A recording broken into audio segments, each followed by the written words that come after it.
ng sold ako.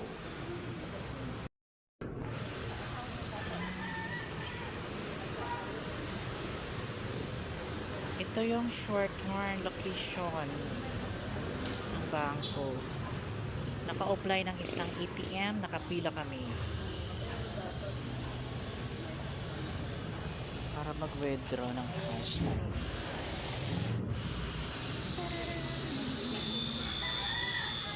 Ayan, alam mo na yan, address na yan. Ayun ang barangay Bahay Turo. Yung road papasok, yung road.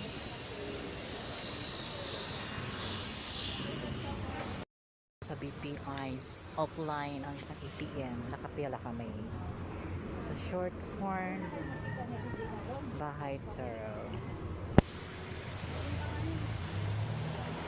There's a restaurant over there.